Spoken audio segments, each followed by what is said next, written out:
The following is a production of DallasCowboys.com and the Dallas Cowboys Football Club. How about them Cowboys? Yeah! Go Cowboys!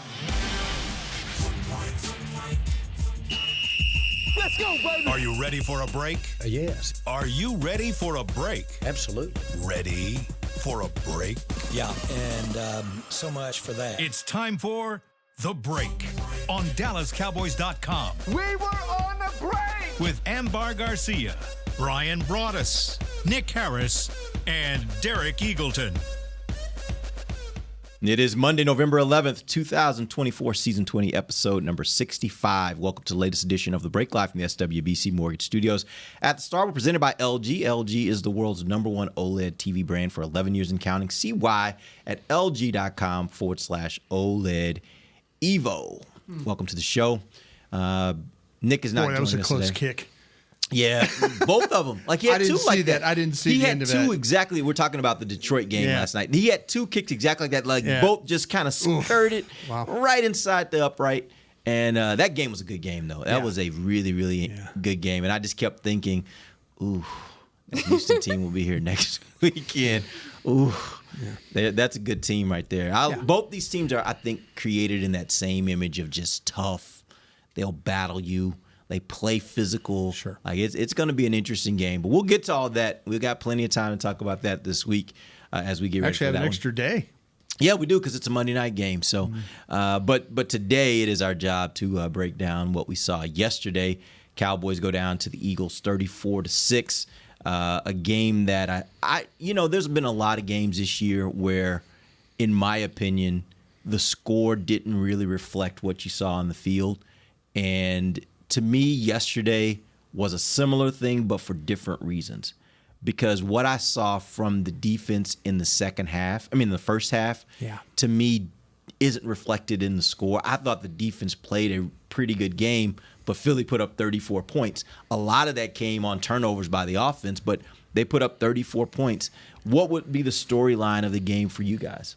Let's start with you, Bryan. It was...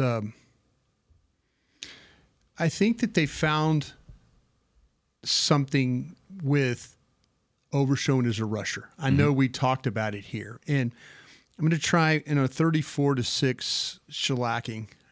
I'm not going to sit here and just beat down something that's already beat down. This team is not good enough. You saw it. Your talent poor in area, especially right now at quarterback. You just can't compete with the quarterbacks you have. You've had some problems. You had to make a spot start at offensive tackle, the left tackle. Kid did a great job. He had one bad play. One bad play that ended up being a sack. But we've talked about on this show, okay, now start to focus on some things, some positive things for some young players or some scheme things you see different. I really appreciate the fact that Mike Zimmer came up with a scheme that really confused Hurts when it came to the double-A gap look with the blitz, putting three linebackers in the middle, and then rushing one of them, drop two, and then mixing up who they were going to rush. Yep. So if you're going to talk about positivity about as far as maybe some defensive stuff that going forward, Overshown as a pass rusher, I had a gut feeling that this guy, and what's kind of unfortunate for him is the touchdown right before the half. He's got Hurts dead to rights, and he usually doesn't miss in space like that. He just overran. He was so fast. I mean, nobody picked him up, and so he was so fast to Hurts, and Hurts did a really nice job of just – and what you would see, how many times we watch quarterback drills in training camp where they always work on, taking the ball and avoiding, and that's what Hurts was able to do.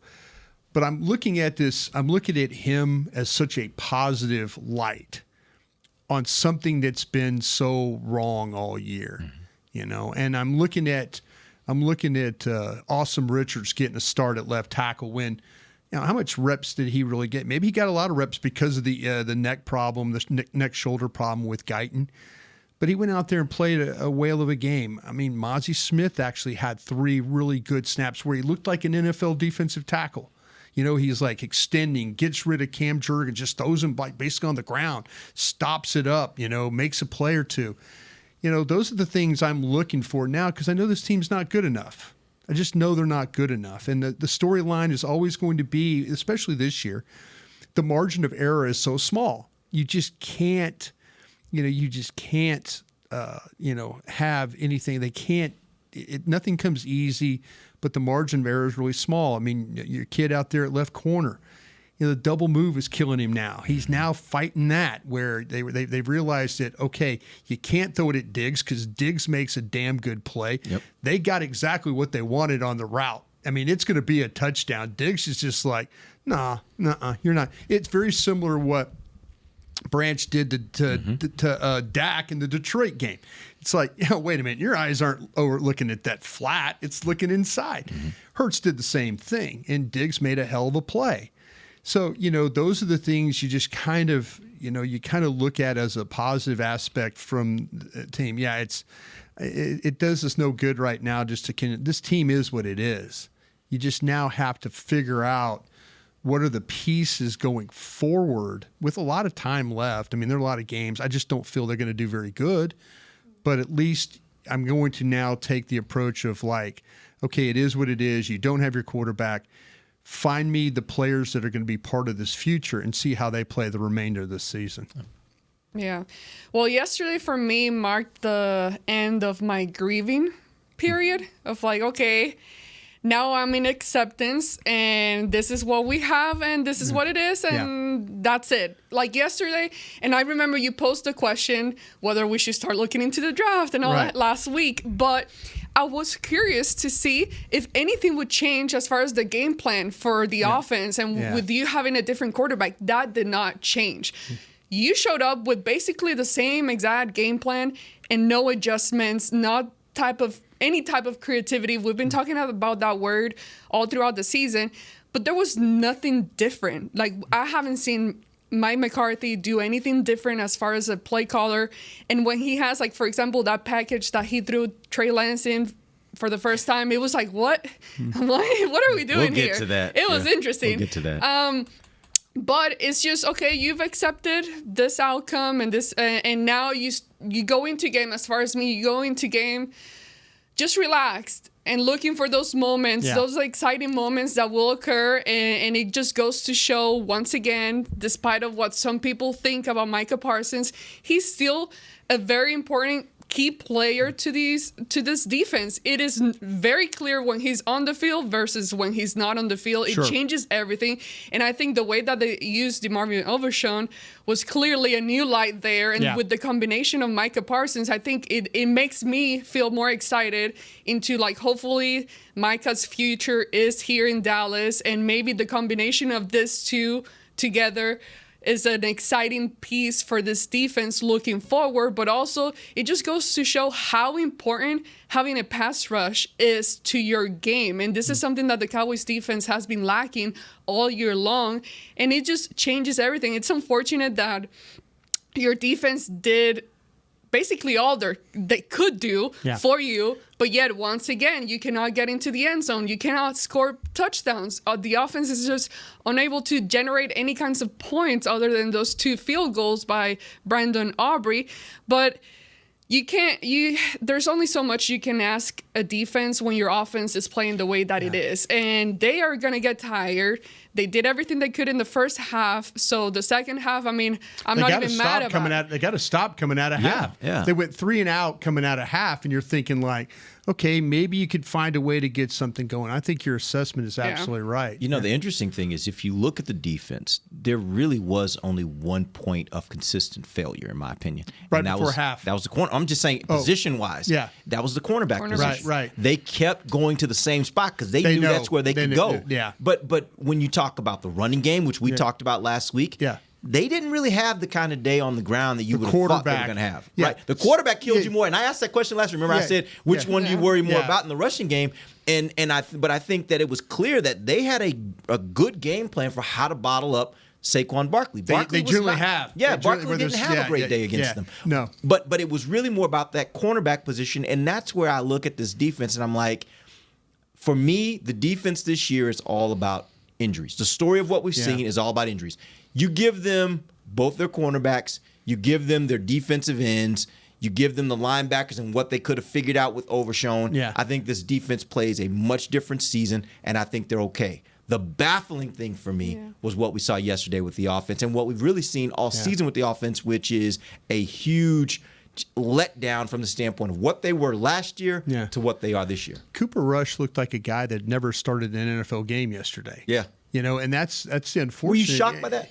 Yeah, I am, because to me, when he came off the bench against Atlanta, man, a beautiful throw down the field to CeeDee Lamb, and all of a sudden it's CeeDee. It just it gets too far. And he had one to Tolbert that was too far.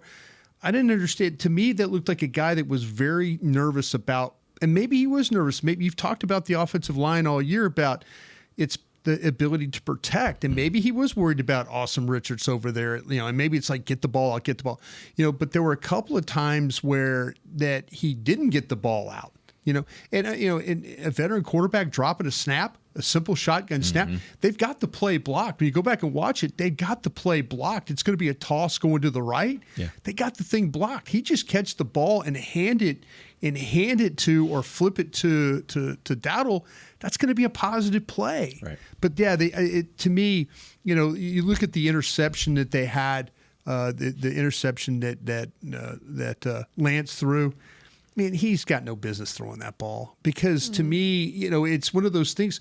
Tolbert is just getting mugged. I mean, you're thinking, okay, he's going to win one-on-one outs, and that was a backup corner. That's Ringo that he's going on the backup corner, and he still didn't separate off that. He's getting mugged the whole way down the field, and Lance throws the ball, and you're like going, why? And then you mentioned, Ambar, about the stuff in the red zone, the fumble. The fumbles happens. Even if he holds on to the ball, they're going to get a holding call on span forward that's going to now make it second and 13 from the 13. So I mean, it's or second and goal from the 13. They just can't.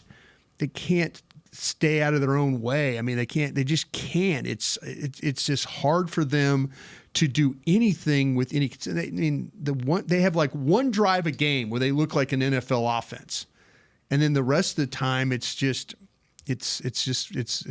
disheartening. Yep, it really is. All right, we're going to take our first break. When we come back, I want to talk a little bit deeper about Cooper Rush, and if what you saw yesterday was more of a reflection of the game plan, because I do think there were a lot of quick check down type routes that they were running, or do you think there were some opportunities downfield that he just didn't see, that he didn't choose to take, or the pass rush got to him? We'll talk about that when we come back. DallasCowboys.com radio. Todd thought it would be secure to jog in the cheetah savanna. Todd believed the big cat repellent he bought online was reliable.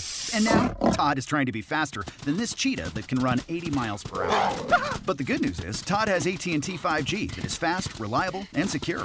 And he learned the best thing to do is stop running and toss her the backpack with the beef stew. AT&T 5G. Fast, reliable, secure.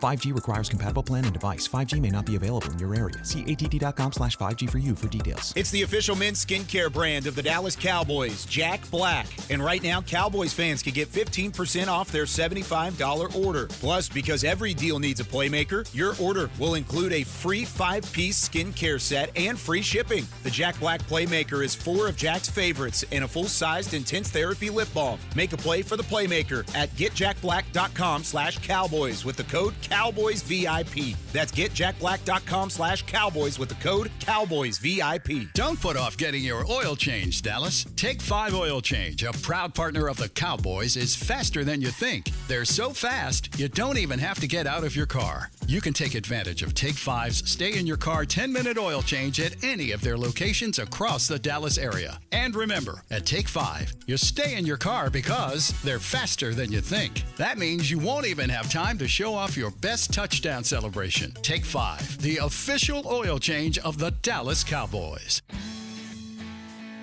From the field to the festivities, Lucchese embodies the essence of luxury and tradition. Handcrafted with meticulous precision, each pair offers unmatched comfort and style. Stand tall while you're tailgating or cheering in the stands with the Dallas Cowboys collection by Lucchese. Shop the collection today at the Lucchese store at the Star in Frisco or online at lucchese.com. Lucchese, the official boot of the Dallas Cowboys and Dallas Cowboys cheerleaders. Hey y'all, Matt Pittman of Meat Church here. With football season kicking off, I'm already gearing up to bring the smoker back to AT&T Stadium for some epic tailgates. But with that Texas heat, it's crucial to keep my beer hand cramping cold. That's where Yeti's insulated Colster can cooler comes in clutch. This year, you can even get them with the iconic star engraved on the side. Licensed Yeti Cowboys gear is now available at Stadium Pro Shops, concessions, and on Yeti.com. Check it out today. Yeti, official cooler and drinkware of the Dallas Cowboys. Back to the break. LG OLED Evo is the best TV in the game, but don't take our word for it. Digital Trends said the LG OLED G4 has the best picture quality they've ever seen. See it for yourself at lg.com/OLED Evo. Welcome back. It is the second segment of the break. We're live from the SWBC Mortgage Studios at the Start. This segment is presented by blockchain.com. All right, let's talk a little bit more about the quarterback position. I haven't been able to watch the full game back. I've gotten about halfway through it. One thing that I did notice was that it seemed like a lot of the routes that they were running, a lot of the plays that they ran were designed plays to get the ball out quick.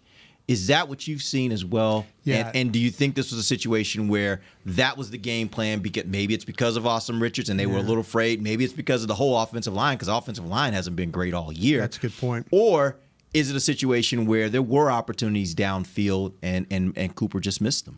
There weren't many opportunities down the field. They didn't try to throw the ball down the field. It was very reminiscent of the Atlanta game plan, where everything was short and hope for run after catch. So there really wasn't anything of those massive deep shot. The one deep shot that they did take down the field, they tried one on third down to Brooks that ended up out of bounds. Yep. Then Cooper had a ball that was short, another ball that was short to Brooks on the other sidelines. He had CeeDee Lamb open on a vertical route that they missed. But other than that, everything was at 0 to 9 and hope that maybe you get a broken tackle and get more yards out of it. But everything was pretty much quick, the curls, the hitches, some drag stuff, but nothing that would give the Eagles. They must have been really, really, really nervous about this pass rush. Mm-hmm. But I think for the most part, they held up pretty well, for the pressures and stuff that, there were a couple of times, like I say, where, that the one sack that Austin Richards gave up, it was his worst technique of the game. He was over the tops of his feet. He was overextended. He couldn't adjust, and it happened to be a sack. But that's they needed to have something planned to go more down the field. I wish they would have tried to keep on running the ball a little bit more, but the game gets out of hand for him. And once the game gets out of hand for him, then Mike turns into, okay, we have to throw it now, but we're not throwing it with any type of purpose. You threw it with some purpose when Rush came in the Atlanta game because you had no choice. Yeah. Well, yesterday, it wasn't a very good game from recognition and accuracy standpoint. I mean, there was a time where they run a route inside there. They had a couple of weird plays where they run the ball. You remember, CD runs and doesn't see. He doesn't turn around and get the ball. It's like they're running a screen. They're setting up a screen, and Cooper rushed through it like it was a regular route. Yep. And CD was actually looking to block. He was blocking. He was looking to block. He was blocking the block, and you got lineman peeling out, and you got Dowdle is like checking and then going to his right, and now the ball is being thrown over the middle of the field, and Lamb even looking for the ball, and you're like going, what the hell was that? Busted play. But everybody else is running screen, but the quarterback. Right. So, I mean, it's the one guy that needs to run the screen is not running the screen. Yeah. And then he had the throw. They had a double in cut. He threw the ball too high to Tolbert early in the game and almost got intercepted. Yeah. Tolbert's open. And if he doesn't like Tolbert, he's got Turpin right behind that. Mm-hmm. And a throw that he made in the Atlanta game on fourth down inside to get a first down, he passed on it, but he threw the ball way too high and over the top of Tolbert's head. He just looked like a quarterback that it was making his first start, and that's unfortunate because he's played quite a bit when you think about for a backup quarterback. Yeah, there's some type of disconnect happening there because, and we talked about it last week. You expect your backup quarterback to be ready to go and not look like that, especially for a guy like him who has done it before. And the crazy thing to me is that it didn't look like much of a drop off between your starter, Dak, and then Cooper Rush, and then Trey Lance too. Add him to the mix, and that just goes to show, one, I'm not gonna talk about the play calling because I keep mentioning that I've hated the play calling all year long. But two, it once again illustrates your point, Derek, with this offensive line and I'm not trying to put everything on them because obviously a lot of it falls back into the quarterback and some of the decisions that they're making. But at the same time, it seems like you need so much protection in order for you to try to get anything going for this offense and whoever the quarterback is behind that line. And I don't know how you solve this quickly. It's not going to happen. It doesn't seem it's going to happen this year, even though there are moments where you see players have good blocking and all of that. But at the same time, it's just, I think maybe this is something that is starting to be just creating some panic mentally that you feel like you're going to get attacked. Somebody's going to come rushing, and it's just like it doesn't allow you to fully focus on what you need to do and like fully look at what's happening on the play and on the field. But there's so many layers to this, because then that leads me to think also, well, we've talked about the separation and the wide receivers, the receivers trying to find some separation. So it's just like a crazy combination of everything happening all at once. But I also think, and this is me just looking at the separation issue, if you want to just focus in on that, I don't think the types of routes that they're being asked to run lead to situations where they're going to get much separation. No. They run a bunch of stick routes, a bunch of just like it's they're not designed like there was Philly played a lot of man yesterday, and I'm like, why are they not doing more crossing routes to be able to take advantage of that? But even when they did run crossing routes, it was one of those situations where a quarterback, I remember early in the game, there was one crossing route, I think it was CD, and he had some separation. Yeah. Quarterback never saw him, never got the ball to him. By the time he did get the ball to him, it was a little too late. The defender had caught up. And so it's like there's always something that kind of messes up whatever you're trying to do. I don't think they don't run enough routes consistently enough that give their wide receivers an opportunity to create separation. And then when they do, quarterback doesn't see it in time, don't get the ball out, or pressure gets there, sack, right? It's like there's always something, but I don't think the separation issue is just about receivers not being able to get free. I think a lot of that is about how they're what they're being asked to do, the routes they're being asked to run. Here's a scary thought. We've already started talking about the draft and Travis Hunter from Colorado. Yeah. You just even wonder if you had Travis Hunter in this offense, would you be able to run routes to take advantage of how good he is playing on the move? I think there are some issues. You do not have a 2 on this, but you don't. You just don't.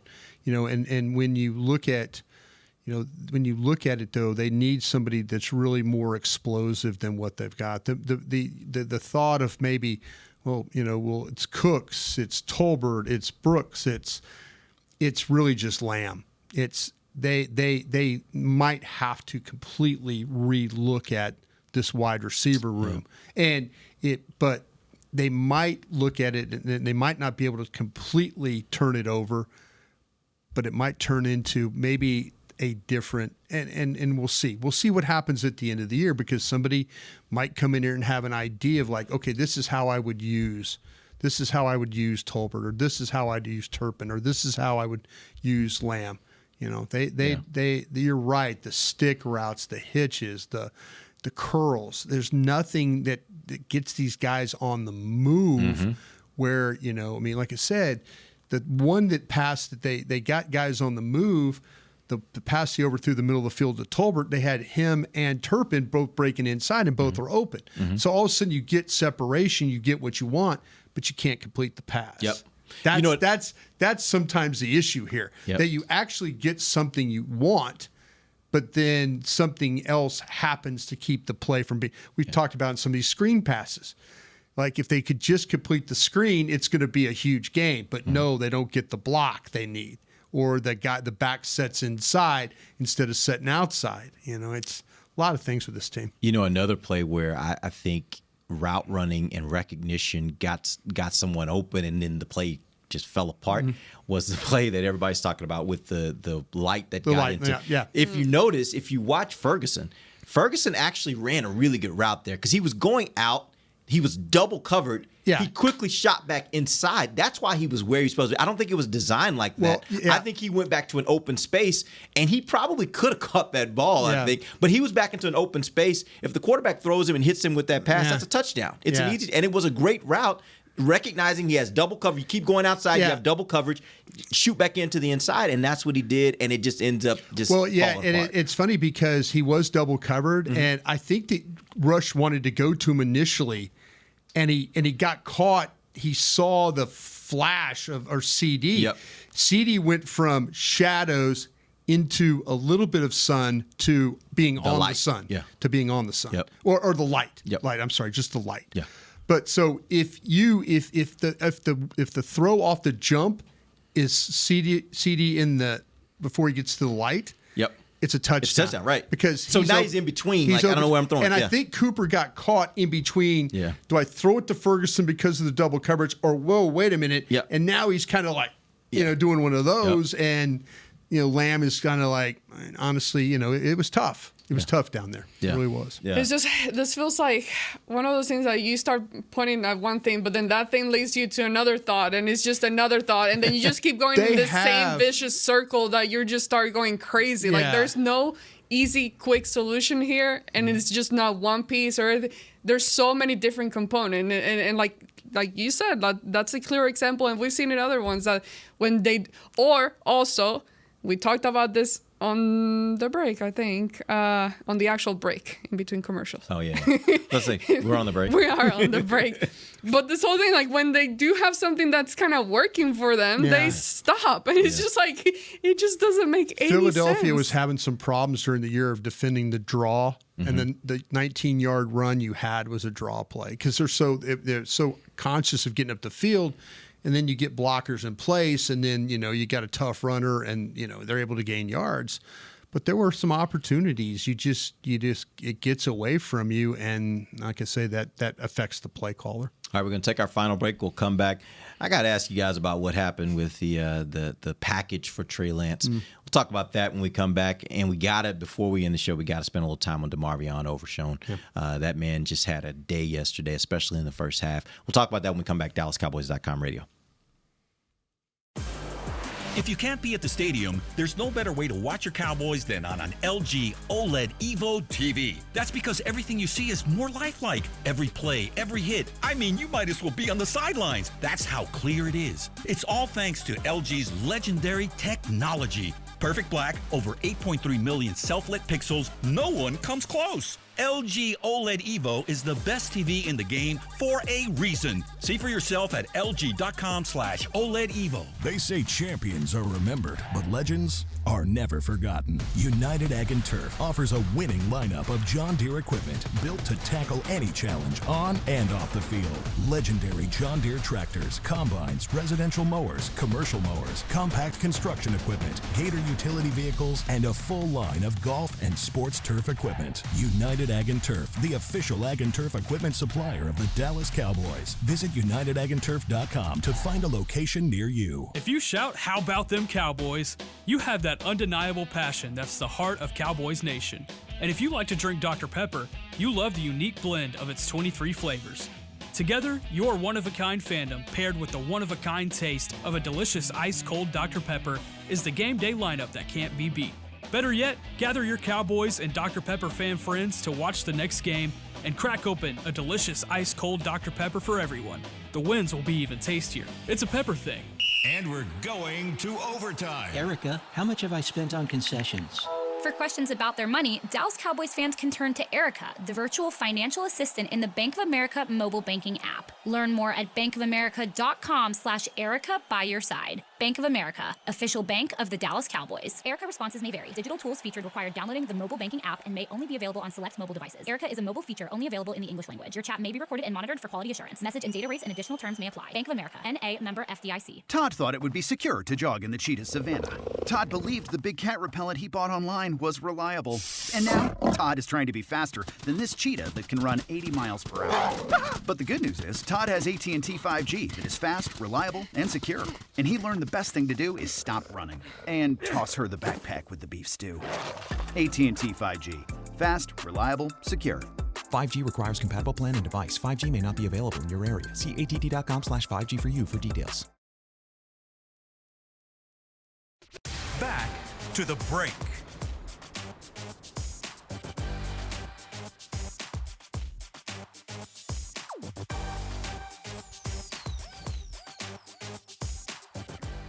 AT&T, connecting changes everything.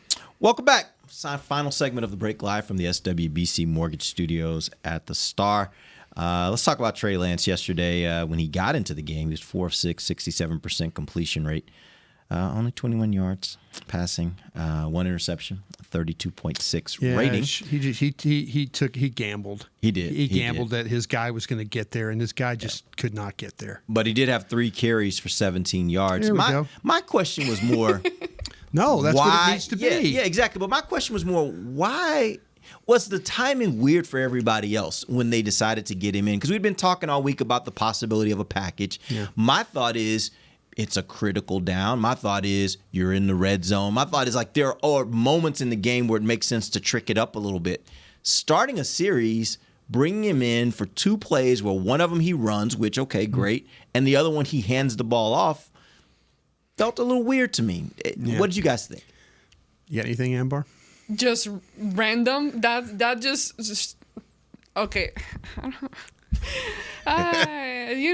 Things just come out of my mouth sometimes. Be careful. Well, it's just one of those things that you just say nothing is working. Let me just throw him in there and see if it works. Like it just to me, it just illustrates the how do you say when you're not prepared, the lack of preparation, the lack of you knowing your team and what your strengths and weaknesses are. Like that just. It's just you trying to make something out of nothing, but without a plan. Just hoping that something will work out. Yeah. So it's just, to me, just illustrates lack of preparation there. Yeah, I think that it's difficult because you were behind and maybe the opportunity. Now, let's be honest, though, too. We've seen Trey Lance down in the red zone in training camp, and then we've seen him in preseason games and stuff, and it hasn't always been successful. Maybe where the opportunity to put Trey Lance in there is once you got the ball down there, the Zeke fumble, maybe that would have been the opportunity. Right. Like, okay, let's see how well they really defend the read option here. Right. Let's see if they can, you're throwing something different. You're thinking, oh, it's going to be Cooper Rush. We're going to, we have to defend the pass. All of a sudden you throw a curveball at him and you say, Trey Lance. Now it's the threat of he's going to ride it. You're going to crash. And now he's going to walk in. Yep. That's where I would have tried to do something with Trey Lance. Right. Just maybe, but it might also be where they're thinking, well, we've seen not great things. I mean, the Vegas game was one of his better games when it came to dealing with that. It looked like it was a much more improved player than it was against the Rams, which, again, another preseason game. But if you're in your mind, you're thinking, God, could he make a mistake down here? Well, if you knew that Zeke was going to fumble the ball, you would have probably just said, well, just go ahead and play Trey Lance and let's see what happens.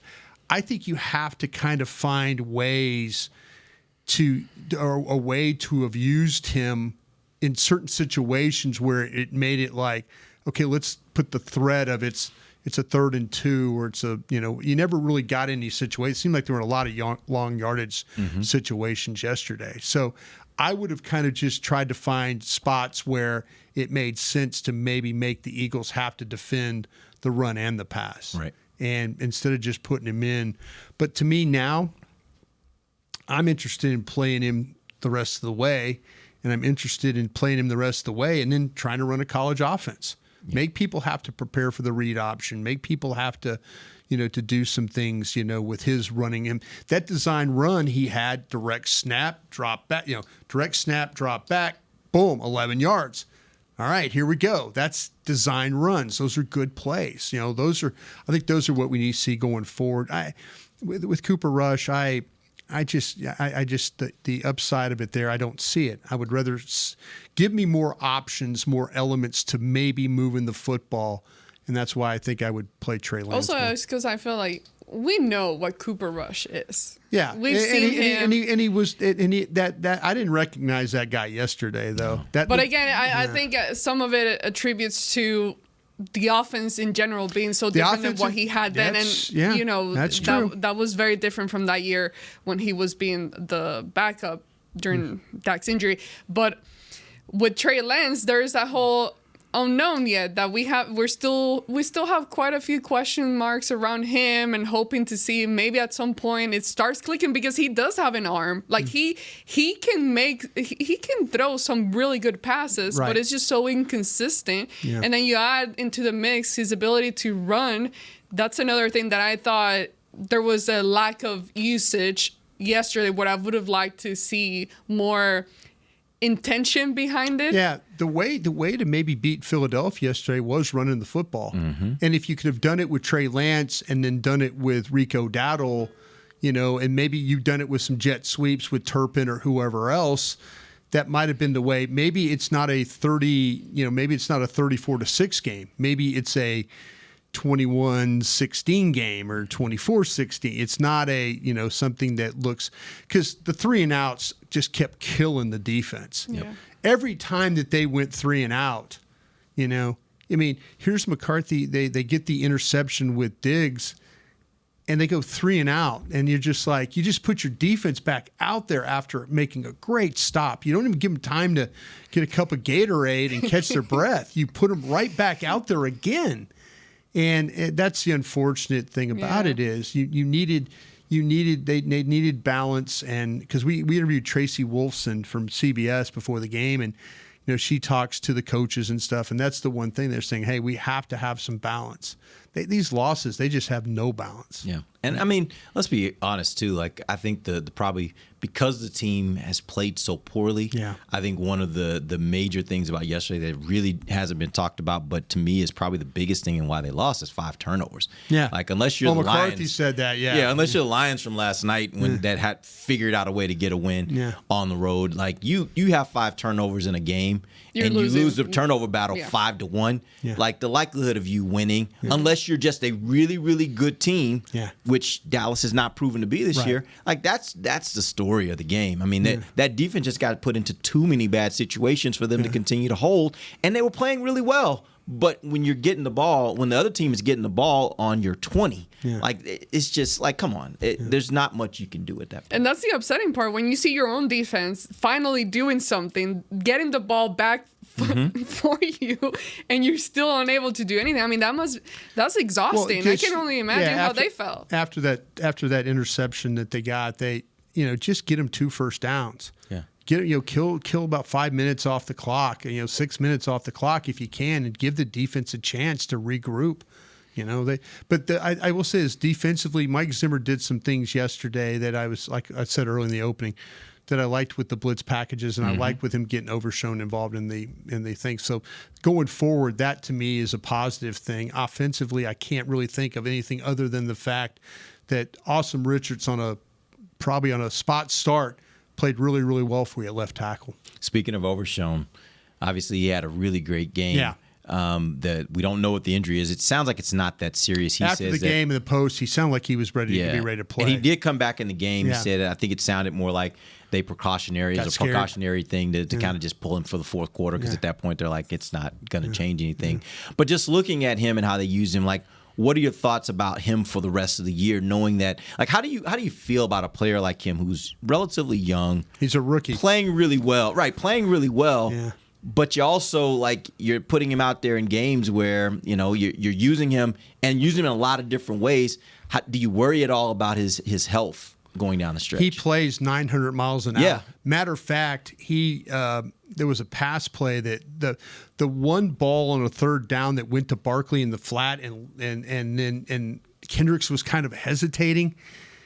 Man, 13 comes flying from the middle of the field, and he misses the tackle, and he blows up Kendricks. I mean, Kendricks is like standing and just got hit by a car, goes flying back. That's just how this kid plays. Yeah. Mike even talked about it after the game, how the energy that he plays with, the passion that he plays with, he's just a great example of what this defense could be. Yep. With him and Micah. I'll tell you, Carl Lawson played well again for you yesterday. So, you've got some guys that are really on the defensive side of the ball that gave some great effort, and unfortunately it didn't work out for him. But the thing with Overshown, he plays so hard that there's probably going to be games where he's sitting on the field and, Dr. Cooper and everybody and Britt Brown and Jim Maurer running out to make sure he's okay, and then he's going to pop up. That's just how he plays. He's one of those types of guys. Yep. Yeah, very, very aggressive, and one of the few bright spots on the team right now that gets you excited, because the great thing about him is him being out all year last year, then coming back from the injury. Since the moment he got back on the field, from the beginning of the season, he's been impactful. Yeah. And the good thing, and he's had bad moments too. We've seen that. But again, his arrow keeps trending upwards. Everything since week 1 till now, you keep seeing him improve and improve and improve. So that's just very, very exciting to see that. And then now, like we talked about at the beginning, with the addition of Micah Parsons coming back and just seeing what that looked like with those packages and seeing how he can now start to shine in a different way in this defense.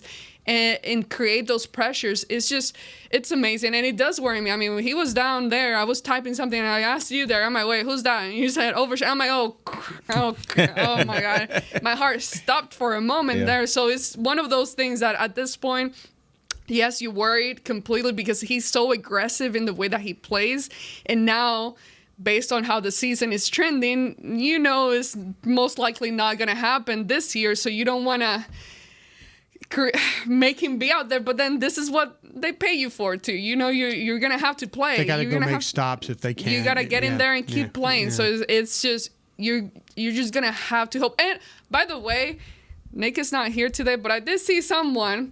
Remember when Nick decided to open his mouth, saying that Overshown is the one that hasn't gotten hurt yet. Remember that moment that he jinxed it? Yeah, Someone tweeted at me. Someone tweeted at me saying that to Nick. So if something ever happens, or we'll see if he seems to be okay. Don't even talk about this. Blame just stay away Nick from Harris. Another good game too from Osa. Yeah. Oh yes. So it's 2 in a row where he's played well. Yeah, absolutely. All right, we appreciate you guys joining us. We'll be back tomorrow.